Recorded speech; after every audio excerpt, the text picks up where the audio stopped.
Llegamos al verso 8 con la segunda carta a una de las 7 iglesias, como lo habíamos estado mirando. La semana pasada terminamos con la iglesia de Éfeso y fue bien interesante todo lo que aprendimos. Realizarlo, porque realmente es de compartirlo. Cada vez que aprendamos algo, compártaselo a alguien. Hay una urgencia en mi corazón y escucho esas palabras. Esto es una cuestión de vida o muerte espiritual, y entonces tenemos que agilizar los tiempos. Dice así Apocalipsis 2 a partir del verso 8. Escribe, le dice el Señor Jesús, recordemos que es el Señor Jesús hablándole personalmente. Le dice a Juan, escribe al ángel de la iglesia en Esmirna. Y vamos a ver algunos puntitos con respecto a Esmirna. Quedaba a unos 60, 70 kilómetros de donde está Éfeso. Ambas eran lugares muy respetados en ese entonces, simplemente porque como estaban cerca de la costa, ¿verdad?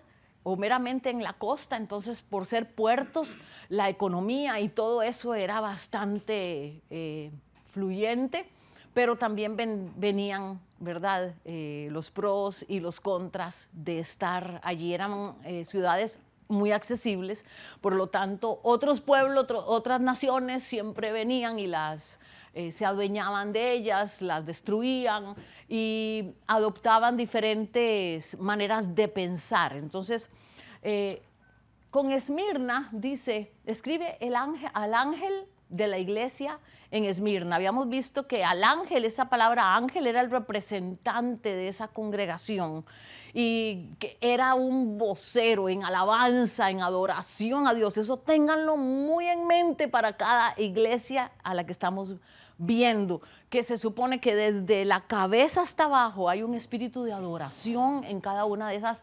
eclesías. Recuerde, ¿verdad?, la diferencia entre la eclesía y lo que era la iglesia. Ahora, la palabra Esmirna, Esmirne en griego, miuron es la raíz de Esmirne, que es el puro centrito. Esmir, mir es la raíz, de allí viene la palabra mirra. La mirra era un producto costosísimo en ese entonces, era algo tan preciado como lo era el metal, el oro, pero en este caso es una resina, un árbol que se plantaba, se sacaba esa resina de allí y al ponerla en fuego salía incienso, ahí hacían los perfumes más deliciosos. Si leemos en el libro de Éxodo, hay instrucciones de parte del Señor de cómo hacer el aceite para la unción, por qué era que se hacía, y tenía que ser irrepetible. Solo los sacerdotes podían hacerlo y hasta el día de hoy han recreado el aceite. Es como recrear un fuego extraño delante del Señor. Es como recrear un aroma extraño delante del Señor, y hay que tener cuidado con las indicaciones que el Señor ha dado, por algo las ha dado. Pero lamentablemente la iglesia cristiana es la que meramente ha caído en esto y ha vendido los aceititos y que mire que vienen de Israel y que unja esto y unja. Y el principio está muy bueno, pero han mercantilizado el concepto. La mirra era utilizada para ungir, ¿ok? Se hacía aceite de ella y se hacía incienso, entonces se volvía un perfume, se ungía a los que estaban en puesto, a los que eran líderes en la iglesia. Entonces la mirra era un ingrediente básico para esa unción, separación del resto de las personas para que vieran que estaban en autoridad espiritual. Se daban regalos como le dieron al Señor Jesús. La mirra era costosísimo, le dieron oro, incienso y mirra. Entonces de ahí se ve que el valor no solamente financiero sino a nivel espiritual de esta mirra. Ese es el árbol y mire dónde crece. A mí me llama la atención que en medio de todos esos pedregales, en medio de toda esa aridez, crece Esmir. La iglesia de Esmirna estaba en medio de un proceso difícil, ahora vamos a estar viendo, socioeconómico, político, y aún así crecía. O sea, es profético también ese nombre, que no es por casualidad que los nombres se han sido sustentados. Se usaba también para cuando había una preparación para una boda, entonces la novia pasaba hasta 30 días sumergida en especias y la mirra era la más importante. Si leemos en el libro de Esther, ahí vemos todo el proceso de belleza que ella pasó y la mirra es un ingrediente súper importante. La iglesia tiene que pasar por ese proceso porque la mirra simboliza el sacerdocio, es el regalo que le damos a Dios, es la separación de nosotros como iglesia hacia Dios. Entonces, la iglesia tiene que llevar esa preparación en sí misma como un olor fragante delante del Señor. Y por último, era utilizada a la hora de preparar los cuerpos. Cuando morían, les ponían esos aceites aromáticos, las hierbas que utilizaban, como untar el lienzo y luego se lo ponían encima comenzando con la cara y luego le daban toda la vuelta, así como se ve allí, y luego lo amarraban y quedaba preparado el cuerpo para ser sepultado. Entonces la mirra simboliza también la muerte.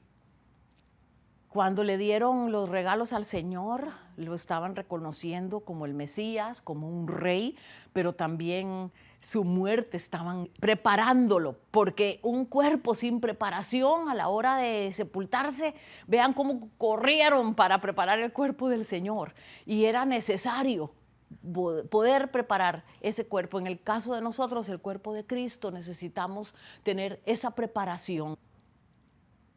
Esa es la ciudad de Esmirna que ha sido excavada. No es la original, porque Esmirna ha sido destruida casi 4 o 5 veces desde que fue fundada. Pero esta es una de las ciudades o ruinas que se han encontrado más cercanas a la época de lo que estamos viendo, ¿verdad? De la iglesia en Esmirna en el primer y segundo siglo.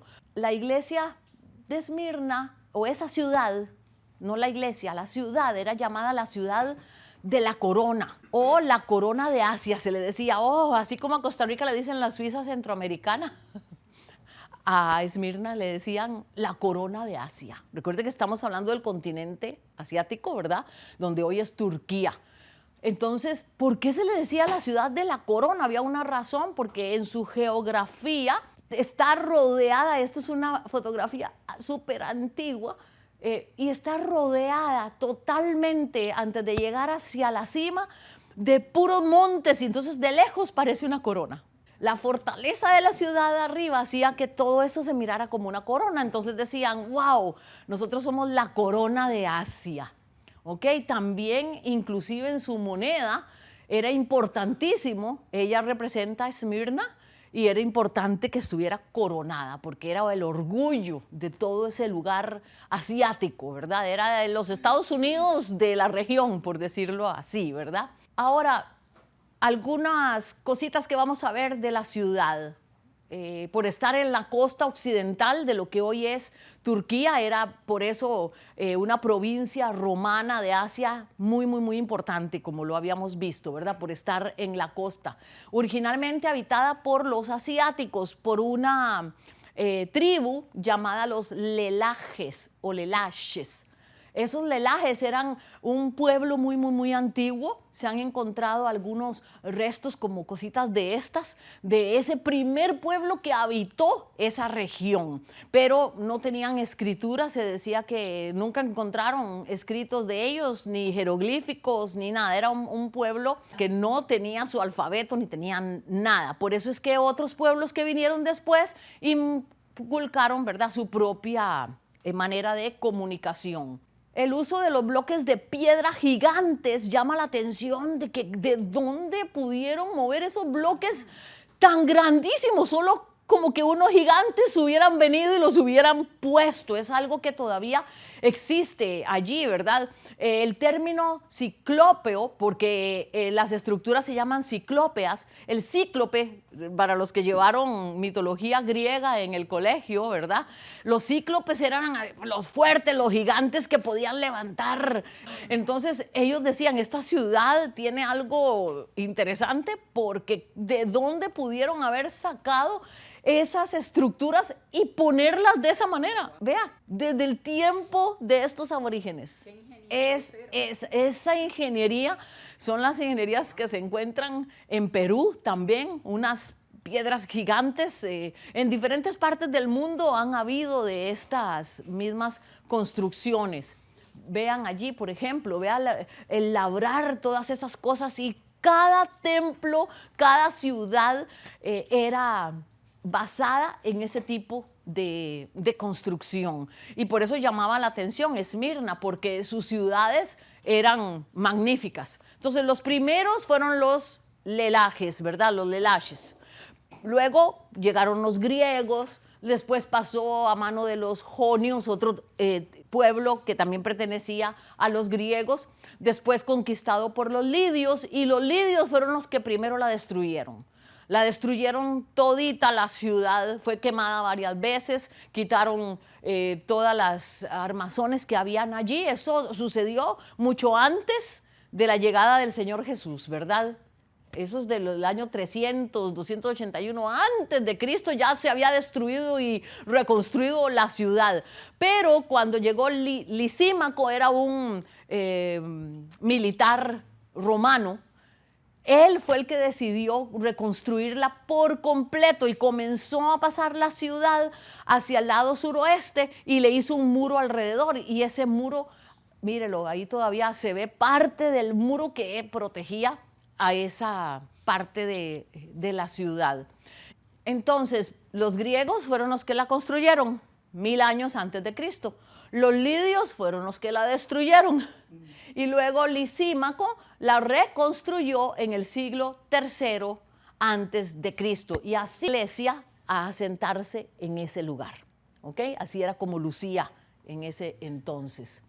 Se convirtió rápidamente en un gran centro comercial por ser un puerto, ¿verdad? En la época romana, Esmirna se consideraba la ciudad más brillante de Asia Menor, compitiendo con Pérgamo y con Éfeso. Éfeso era la más grande, pero estaban en competencia allí. La más grande en más crecimiento, en muchas de las cosas. Y esas son ruinas actuales que hasta el día de hoy sí están allí, en Esmirna, en un lugar que se llama Esmir. Ya no se llama Esmirna, pero es Esmir y tiene la misma raíz, Smir, mirra. El sistema de las monedas era avanzado. Ya para esa época tenían diferentes tipos de moneda. Y habían monedas de cada periodo, se han encontrado y están allí, y ellos las tienen en los museos, las tienen guardadas. Era famosa por las escuelas de ciencia, de historia, era algo maravilloso. Sus ciudades magníficas. O sea, Esmirna no era cualquier ciudad. Entonces, al no ser una ciudad chiquita, sino que una metrópoli, ¿verdad?, avanzada, muchas cosas sucedían ahí. Había mucha idolatría, había mucha influencia de otros pueblos que habían venido, ¿verdad? Y entonces eso hacía muy difícil la predicación del evangelio en esa área, al igual que en Éfeso. Entonces, los apóstoles que estuvieron a cargo de ese asentamiento en Esmirna, donde hay pruebas que el apóstol Pablo, el apóstol Juan fueron los primeros en llevar el evangelio a esta zona, y Esmirna fue fundada por estos apóstoles. En la ladera del Monte Pagus, es una ladera que está al lado de allí en Esmirna, había un teatro que podría albergar 20,000 espectadores. Están desenterrando parte y hicieron una maqueta y se miraría así. Más de 20,000 personas allí. O sea que de verdad que tenía un avance, ¿verdad? Para esos tiempos. Nosotros a veces pensamos, somos tan orgullosos que pensamos, ay, nosotros con la tecnología, con todo, pero ellos tenían un montón de cosas que nosotros ni nos imaginamos cómo fue que las hacían. Increíble, ¿verdad? En el año 23 después de Cristo se construyó un templo en honor a Tiberio y su madre Julia. Se dice que la calle dorada que conectaba los templos de Zeus y Cibeles era la mejor de cualquier ciudad antigua. Tiberio era uno de los emperadores que estaban allí y a su madre, entonces como honraban a los emperadores, y eso, ojo, eso es lo que tienen que enfocarse hoy. El problema de esta ciudad es que el emperador era lo máximo, era no solamente la autoridad, sino que era el dios. Y como estaban bajo el dominio romano, entonces era lo mismo que sucedía en los tiempos de Jesús. ¿Se acuerdan? Cuando estaba el César y que estaba hasta la imagen en la moneda y todo. Era esto en todas las provincias de Roma se daba. En Éfeso estaba la diosa Artemisa, ¿ok? Aquí también hay rasgos de ella, pero más con respecto a los emperadores. Ese es el famoso templo que le hicieron. Ahora lo que quedan son algunas de las bases, de las columnas y algunos de las imágenes que están ahí, pero originalmente así es como lucía. Entonces todo el mundo llegaba ahí a pagar tributo y también adorar el templo de Zeus. Zeus es el dios, ¿verdad? Por excelencia, ¿ok? De todos los dioses. Entonces ahí fue donde comenzó la iglesia cristiana, ¿verdad? Mezclar muchas cosas. Les explicaban a las personas que Zeus era lo mismo que Elohim. Como hay muchos que por ganar musulmanes dicen que Alá es el mismo que Elohim y son dioses diferentes. Son cosas muy diferentes. El Señor no comparte su gloria con nadie, mucho menos un hombre. No puede ser mezclado con un nombre de otros dioses. Luego ya durante la Edad Media, ya pasó bastante tiempo, la ciudad fue escenario de muchas luchas, pero la más feroz fue dirigida por este señor, Timur, contra los cristianos. Él vino, pero fue directo a atacar a los cristianos. Imagínense que cuenta una tradición que dice que él construyó una torre utilizando como piedras las cabezas de los que él mataba. Más adelante, Esmirna fue la última de las ciudades que cayó bajo el gobierno turco, o sea, a los musulmanes. Cada una de estas iglesias de las que habla el Apocalipsis, ahora está en manos de musulmanes. Y Esmirna fue la última de ellas. Resistió hasta el final. En 1424 fue cuando cayó ya por fin en manos de los turcos. Luego fue el descubrimiento de América, ¿ok? Y con eso, la zona marítima hacia la India fue lo que arruinó el comercio en Esmirna, porque entonces ahora el Nuevo Mundo era lo que, ¿verdad? Estaba de moda, por decirlo así. Los turcos cuando llegaron y quemaron la ciudad, y estas son fotografías de cómo lucía en ese entonces. Hay una imagen bien antigua y luego cómo la quemaron. Y al quemarla, ya todas las grandes, los avances que ellos tenían de ciencia, de todo eso que hablamos al principio, se perdió. Muchos manuscritos, muchas de las cosas de importancia se perdieron. Se perdieron también muchos escritos cristianos porque hacían que trajeran todas las Biblias, pergaminos de ese entonces, ¿verdad? Para que quemaran todo lo que tenía que ver con un cristiano era quitado. Desalojaban a los cristianos de sus casas, los perseguían. Era una zona no muy bonita para vivir y sin embargo fue una iglesia que permaneció. En el verso 8 dice, así dice el primero y el último, como asentando el Señor. Yo soy el primero, no hay ninguno fuera de mí, el que estuvo muerto y ha vuelto a vivir. Antes de decirles qué va a suceder con ellos, les hace un recordatorio, está metiendo la inyección poquito a poco. Mire, yo también estuve muerto, pero ahora estoy vivo. Está dando como una pista de que, ok, algo va a pasar, pero no se preocupen, porque así como yo estuve muerto, ustedes van a resucitar. Él implica eternidad, soberanía, la divinidad de Jesucristo. Él siempre a cada iglesia les hace este recordatorio para que su fe esté bien fundamentada, porque cuando vienen las pruebas, ¿verdad? Es muy fácil que la semilla sea quemada por el sol y por las pruebas, como en la parábola del sembrador. Si analizamos la parábola del sembrador, veremos los diferentes tipos de corazones de personas. Y hay personas que entre piedras allí no florecen porque están con piedras en su corazón, tienen estorbos en su corazón. Hay otros que están muy al ras del suelo, viene el sol y las quema. Esas son las pruebas y tribulaciones. Pero hay otros que a pesar de todo caen en buena tierra y dan su fruto. Eso es lo que el Señor está esperando de nosotros. Dice, yo conozco tus obras. Lo mismo le dijo a Éfeso, yo conozco tus obras. O sea, al Señor nada se le pasa. Una obra es en lo que invierto mi tiempo, mi dinero y mi esfuerzo. El Señor hoy te dice, yo conozco lo que tú haces. Yo conozco en qué inviertes tu tiempo, en qué inviertes tu dinero, en qué inviertes tu esfuerzo. Ese es tu Dios. Y es fuerte escuchar eso. Que el Señor sepa que hay cosas más importantes dentro de nuestro vivir, las compras, el Amazon, lo que sea, es a veces más importante que ayudar a que el cuerpo de Cristo sea fortalecido, o que ayudar a gente que está en necesidad dentro de la iglesia, o por qué no sostener el templo que alberga una congregación y que nos permite a nosotros dar estas lecciones, porque si no hubiera luz, no hubiera aire acondicionado, no hubiera templo, y más de uno no se conectaría. Dios todo lo conoce, entonces tenemos que hacer un análisis, y por eso entrando a esta época es más el análisis. No es casualidad que cayó, esto yo no lo programé, era el tema que seguía, porque ya por meses habíamos esperado esto de los tiempos finales. Ese era el tiempo que seguía y Dios sabe lo que Él hace, porque en medio de todo lo que vamos a estar experimentando en estos días, en estos meses, en estos próximos años, es necesario hacer una evaluación personal. Entonces el Salmo 33:13 dice, desde el cielo miró el Señor y vio a todos los hijos de los hombres.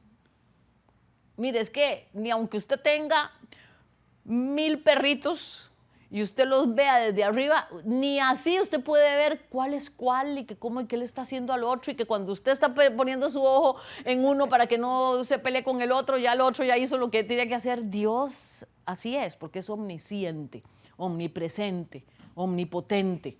Y ahí es donde tenemos que recordar lo que nos enseñaban, o los que estuvieron en escuela dominical, ¿verdad? Cuidado mis ojitos lo que ven, mis manitas lo que tocan, porque el Señor todo lo ve, Él está en todo lugar. Yo conozco tus obras, pero dice tus sufrimientos. Y quiero que subraye esa palabra, tu sufrimiento. En algunas Biblias dice tribulación, tus sufrimientos. Esa palabra es muy importante. Que parece un tridente, es la ps, PS. Slipsis es una palabra que tiene que ver con algo que aplasta. En inglés, cuando hablamos de pruebas, algo, una opresión, algo que te oprime. Esa palabra, slipsis, tiene que ver con un método de tortura que en ese tiempo existía. Ese método de tortura consistía en poner a la persona ahí abajo, se le ponía una madera encima y poco a poco se le iban poniendo piedras cada vez más pesadas encima, hasta que ya la persona no podía respirar. Y eso es lo que el enemigo quiere hacer con nosotros. Pone una carga, luego pone otra, ¿y cuántos no han sentido eso? Yo he sentido eso, como que no puedo ni respirar, ya que es una prueba tras otra, y si no me enfermo, un hijo se enferma, y si no, no puedo pagar la casa, y si no me salió tal cosa y tal otra, y que el carro se averió, y que algo pasó en la iglesia, y que eso es el enemigo torturándonos. En ese caso era torturar a esa víctima para que confesara o para que dejara de lado el nombre del Señor. Era una manera de tortura para los cristianos también. Entonces, muy más de uno que al verse que no podía respirar, que él querían ver, ¿ok? Porque si aún así la persona decía, sí, no, yo renuncio a mi Señor y renuncio a eso, aún así lo mataban. Y qué duro para esa persona saber que de todas maneras perdió su vida buscando la vida. Por eso el Señor dice que aquel que busque cómo vivir perderá su vida. Y el que no esté concentrado en cómo vivir su vida, la ganará. Porque la vida no es más que el cuerpo, lo que nos alimenta, lo que podemos respirar, pero la vida es interna, es lo que tenemos por dentro. Y a eso es lo que tenemos que guardar. Y que hay un propósito, hay un por qué el Señor escoge esas palabras. Vea que las estamos analizando una a una.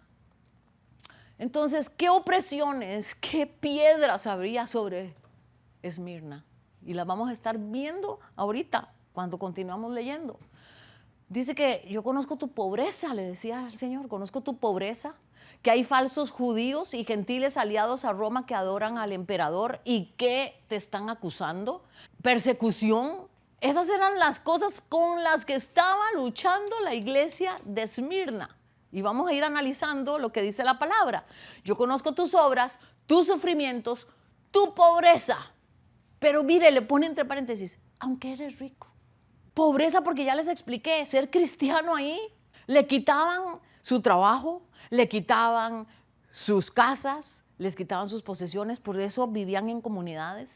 Está sucediendo. Ustedes dicen en algún lugar soy cristiano y que usted no es tolerante. Entonces más de uno cede a los pensamientos, ideologías del mundo con tal de no perder un trabajo, de no perder su estatus, de no perder muchas cosas. Y estamos igual que la iglesia en Esmirna. Pero el Señor la pone de ejemplo. Vea que Él no le encuentra un fallo a ella. No le encuentra un fallo. Es a una de las iglesias que no le encuentra ninguna falla. Le dice, yo conozco tus obras. Conozco tu arduo trabajo, conozco tus sufrimientos, tu pobreza, pero eres rico, Esmirna. Por eso es tan importante el lugar que te cubra. Es importante la congregación que usted ha escogido, porque no fue usted solito, el Espíritu Santo le va guiando si usted se deja. Porque si usted llega a una congregación donde lo primordial no es la adoración verdadera a Dios, sino a los hombres, al dinero, a otras cosas. Esa cobertura va a tener agujeros, es como un techo que tiene agujeros, van a caer piedras, esas piedras van a empezar a acumularse en su corazón y usted se va a empezar a sentir oprimido. Hay que entonces analizar, ¿okay? ¿Qué tipo de cobertura estamos teniendo? Y que nos tengan en oración a los que estamos como su cobertura. Porque ahorita estamos el pastor y yo, pero también ungimos ancianos. Hay que orar ahora por ellos. Porque de todo lo que emane de arriba hasta abajo espiritualmente es muy importante para el resto de la congregación. En realidad eres rico, tienes mirra en tu posesión. Todos ellos reunidos, a pesar de que perdían todo por la causa del Señor, se hacían más fuertes en la unión, en las coinonías que tenían. No tenemos que pasar por alto las reuniones que tenemos, porque donde hay 2 o 3, ahí está el Señor, pero va mucho más de eso, es que nos ayudamos, nos levantamos, lo que le falta a uno, el otro lo puede suplir, de eso es lo que se trata. Si usted tiene ahí su Biblia, en Lucas 12, 13 al 15 hay un pasaje que me llama tanto la atención. Dice que entre la multitud, ahí estaba el Señor ministrando, la gente le decía cosas, pero había uno que le dijo, imagínense, si yo veo al Señor Jesús, ¿qué es lo primero que yo le hubiera gritado?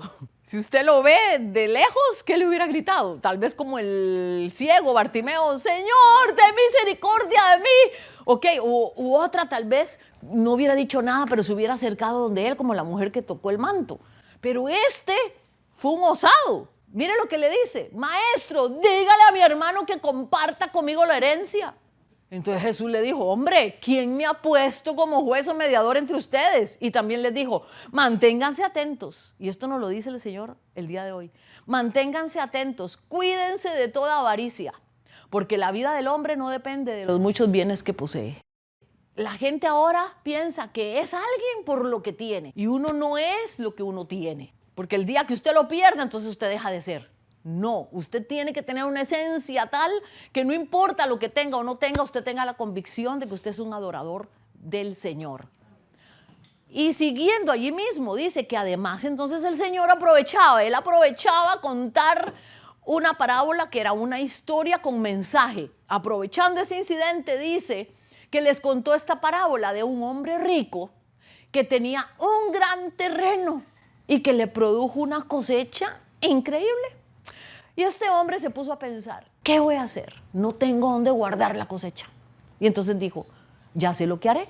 Derribaré los graneros, construiré unos más grandes. Mire, me encanta esa ilustración ahí. Y ahí guardaré todos mis frutos, todos mis bienes. ¿Creen que hizo bien?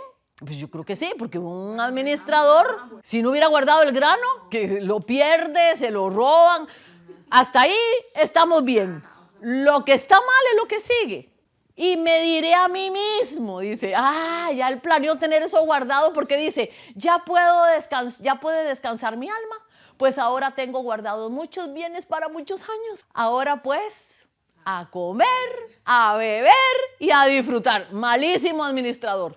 Porque ahí lo dañó todo. Porque un principio, usted no se puede dejar todo el grano. Usted tiene que compartirlo. Usted tiene que hacerlo que produzca. Usted necesita darle a los demás. Usted se lo deja todo, usted viene a pobreza. Eso es lo que dice el libro de Proverbios. Entonces Dios le dijo, necio, esta noche vienen a quitarte la vida. ¿Y para quién será todo lo que has guardado? ¿No se parece a nosotros?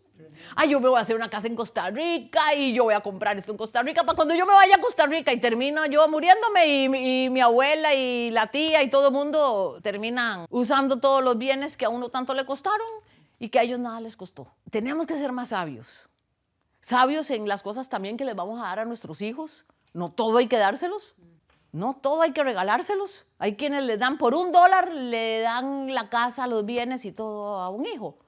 Como en Estados Unidos, ¿verdad? Esto me costó $1, tómelo.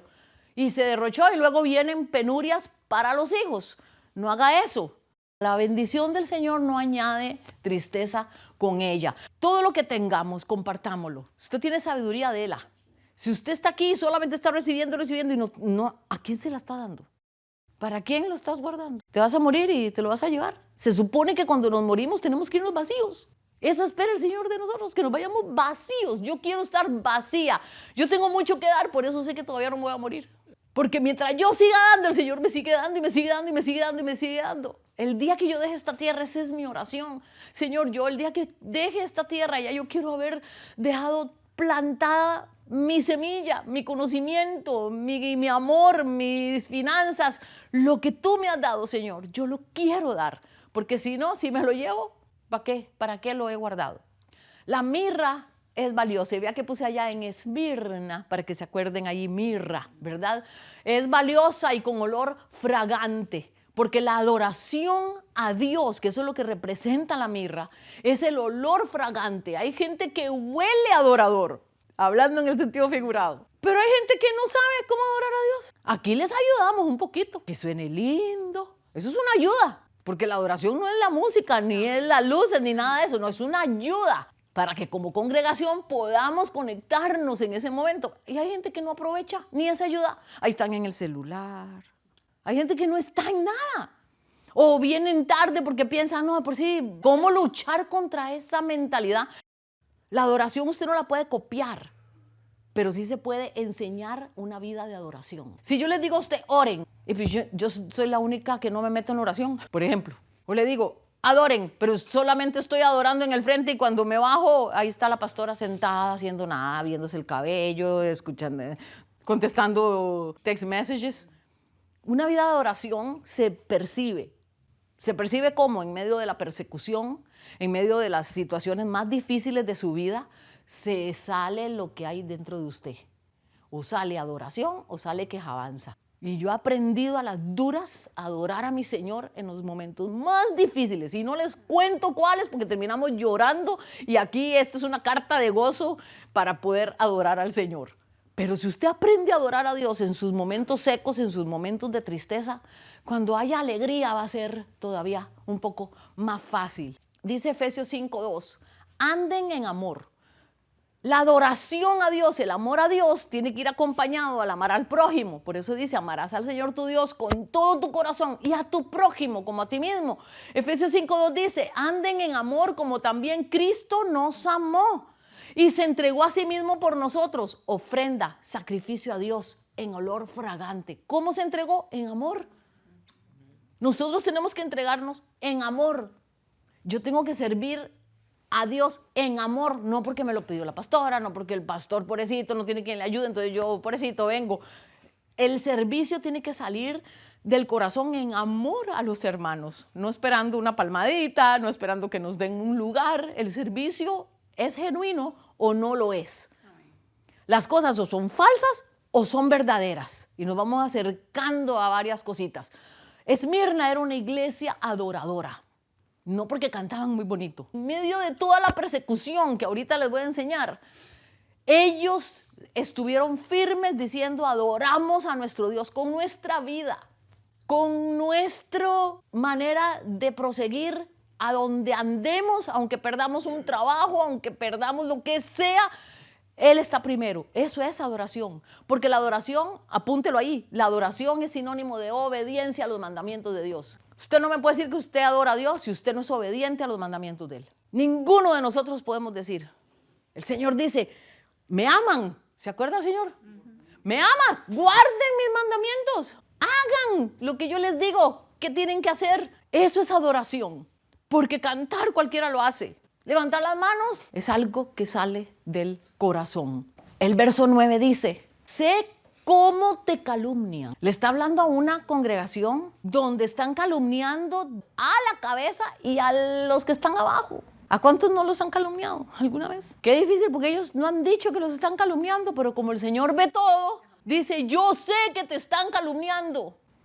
Y por eso yo me refugio en el Señor cuando alguien levanta un falso en mi contra, o mi familia, o de la iglesia, o mis hijos espirituales. Yo sé que el Señor lo sabe. Amén. Él sabe quién está calumniando y que dicen ser, pero no son. Cualquiera puede decir: yo soy adorador, yo soy cristiano. Dicen, de aquí para afuera lo dicen. En este caso, los que dicen ser judíos. Vea que no me quite esa parte, porque hay muchos que dicen, ok, se lo saltan y leen: yo sé cómo te calumnian los judíos. No, un momentico, no eran los judíos, porque de ahí nació luego una enseñanza errónea y de ahí viene el antisemitismo. No, dice: los que dicen ser judíos y no lo son, pero en realidad son una sinagoga de Satanás. Esas son palabras fuertes. Vamos a ver dos cosas muy importantes el día de hoy. ¿Qué es un judío? ¿Qué es un verdadero judío? ¿Y qué es una sinagoga? Porque esa palabra sinagoga, a como la conocemos el día de hoy, no aplica. Es como la palabra iglesia, este templo, no es la palabra eclesía. Una cosa es la eclesía, la congregación de esos santos escogidos, ok, de todo el mundo, a una iglesia como institución. Lo mismo es la sinagoga, ahora lo vamos a ver. Esa es una fotografía del siglo I de una sinagoga en Esmirna. Bueno, de un lugar de adoración, porque eso es lo que quiere decir. Sinagogue y Beit Neset. Beit, la primera letra, en hebreo cada letra significa algo. La Bet, esa Bet siempre significa casa. Y vea que es una casa que tiene dos puntitos, un puntito adentro y dos puntitos afuera. La gente entra y sale porque está la puerta abierta.